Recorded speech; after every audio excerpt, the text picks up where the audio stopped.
ओम श्री गुरु सत्ताई नमः। गुरुदेव माता जी को हृदय में साक्षी रखते हुए आज पुनः सपने झूठे भी सच्चे भी पुस्तक का स्वाध्याय करने जा रहे हैं, जिसके लेखक पंडित श्री राम शर्मा आचार्य जी हैं। इस पुस्तक में गुरुदेव ने सपनों के बारे में उल्लेख किया है। हर तरह के सपने जिसमें हमारी अतीन्द्रिय क्षमताएं काम करती हैं। आज डे 32 में चलते हैं। इसके पूर्व कि आज हम 32 में चलें, आज का स्वाध्याय स्टार्ट करें। आज भावना करते हैं मातृसत्ता, जितनी भी मातृसत्ताएं हैं उनके चरणों में हम नमन वंदन करते हैं। माँ दुर्गा शक्ति, माँ शलीला, माँ भैरवी, ऐसी पता नहीं कितने सारे रूप हैं एक ही दैवीय सत्ता के। उन सभी के चरणों में कोटि कोटि नमन वंदन करते हुए आज का स्वाध्याय उनके आशीर्वाद से शुरू करेंगे। कल हमने पढ़ा कि जो हमारी अतीन्द्रिय क्षमता होती है वो बिल्कुल परे होती है हमारे मस्तिष्क, हमारे विचारों से। जब हम सो रहे होते हैं तो भी यह हर तरीके से जग रही होती है और हमारी अतीन्द्रिय क्षमता की कोई सीमा नहीं है। वह सोते समय भी एक्टिव रहती है।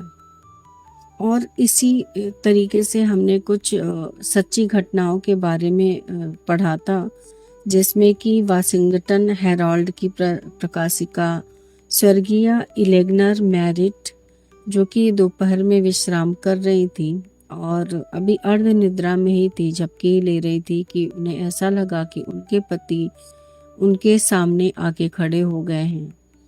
वो पुलिस के बड़े अफसर थे, तो वो वैसे ही ड्रेसअप में थे और कुछ क्षण के लिए दिखाई दिए और गायब हो गए।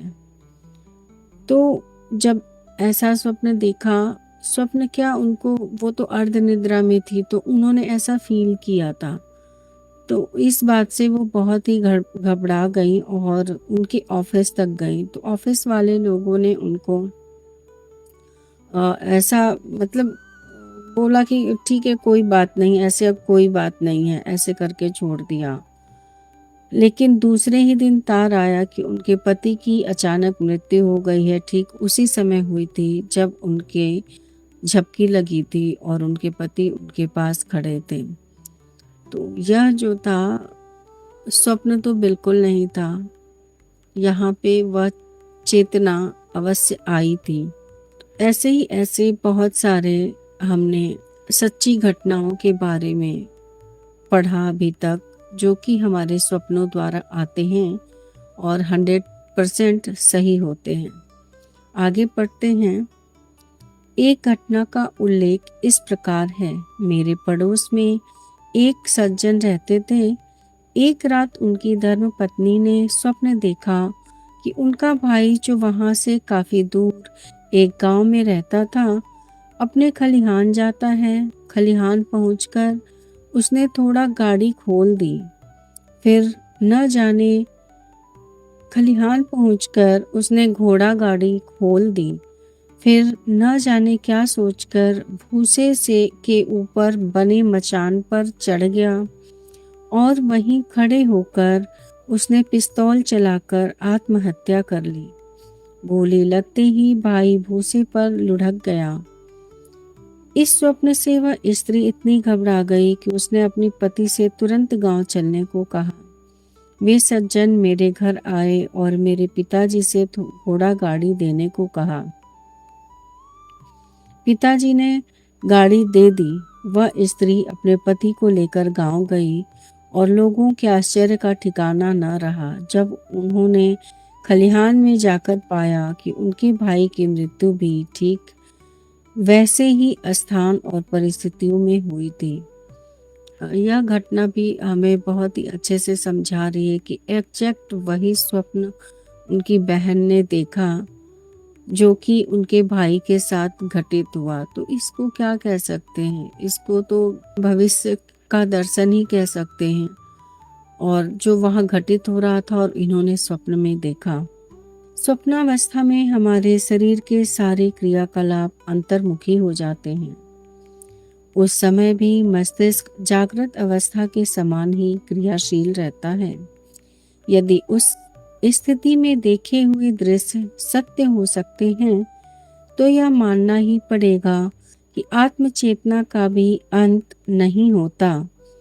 वह एक सर्वव्यापी और अतीन्द्रिय तत्व है, पर संपूर्ण तन्मात्राओं की अनुभूति उसे होती है। यानी कि स्वप्न अवस्था में हमारा शरीर कोई काम तो नहीं करता, लेकिन जो हमारा मस्तिष्क है वह हमेशा ही जागृत रहता है। और इस स्थिति में जब हम जो भी स्वप्न देखते हैं तो हमारे ऊपर असर तो डालते ही हैं। और यह जो हमारी चेतना है वह छोटी मोटी सत्ता नहीं, वह सर्वव्यापी है, जैसे कि ईश्वर सर्वव्यापी है और उसी का एक अंश हम हमारी चेतना को मानते हैं क्या? ऐसा ही है। परमात्मा का ही एक अंश हमारी चेतना होता है, इसलिए परमात्मा जितना स्ट्रांग वो भी होता है। उक्त घटना श्री राइन महोदय के एक प्रोफेसर द्वारा बताई गई जब वे स्नातक थे। बाद में वे लिखते हैं कि मैं जब पेंसिल्वेनिया के पहाड़ों पर रहता था तो मुझे भी अनेक निर्देश और संदेश इसी प्रकार अदृश्य शक्तियों द्वारा भेजे हुए मिलते थे। जब कभी किसी अपवित्र स्थान में चला जाता तब मुझे वैसी अनुभूतियां नहीं होती हैं। इससे पता चलता है कि मस्तिष्क मानव जीव की शुद्धता और पवित्रता की अपेक्षा में रहता है या नहीं, या यही उसका यथार्थ गुण है। और जैसे जैसे लोग इन गुणों के विपरीत बुराइयों और दुर्गुणों की गांठें मस्तिष्क में पैदा करते जाते हैं, शक्तियों का ह्रास होने लगता है। मनुष्य की जड़ता के साथ तो वे बिल्कुल ही समाप्त हो जाती है। यहाँ पे यह बात तो बिल्कुल स्पष्ट होती है कि हम अंदर से जितने ही पवित्र और स्वच्छ और शुद्ध मन के रहेंगे, किसी के भी बारे में कुछ न गलत सोचते हैं, न गलत धारणा बनाते हैं, न गलत व्यवहार करते हैं, ऐसी कोई भी विकार हमारे अंदर नहीं है, हम पूर्ण रूप से शुद्ध हैं। तो इस तरह की चेतनाएं जो हैं हमारे अंदर बिल्कुल एक्टिव हो जाती हैं। जैसा कि ये राइन महोदय ने देखा कि जब वो ऐसी जगहों पे जाते थे जहाँ का माहौल अच्छा था, जहाँ की प्राकृतिक चीज़ें बहुत अच्छी थी, तो स्थान का भी फर्क पड़ता है। वहाँ पे इनको बहुत सारी अदृश्य शक्तियों द्वारा भेजे गए संदेश भी इनको मिलते थे। और जब वो ऐसे स्थान पे चले जाते थे कि ठीक है, नॉर्मल है, तो वहाँ पे ऐसी कोई भी उनको सूचना नहीं मिलती है। तो अस्थान का भी प्रभाव पड़ता है। वह स्थान जैसे अब मंदिर है, वहाँ पे अगर बहुत अच्छे से पूजा पाठ होता रहता है और ऐसे लोग आते रहते हैं तो वह एक पवित्र स्थान हो जाता है। और जहाँ पे कोई युद्ध वगैरह हुआ है, अभी भी बहुत सारे, जैसे कि महाभारत में जिस जमीन पर युद्ध हुआ था वहाँ की भूमि पर जाने से ही कुछ न कुछ अंदर से गलत भाव उत्पन्न होने लगते हैं। तो स्थान का भी बहुत फर्क पड़ता है हमारे साथ साथ। आज के लिए इतना ही, आगे कल पढ़ते हैं। गुरुदेव माता जी से यही प्रार्थना कि हम भी नित्य शुद्ध बुद्ध बने, हम भी अपने विकारों पर विजय पा सकें। इसके लिए प्रतिदिन हम तत्पर रहें, कार्य करते रहें इसी भाव से।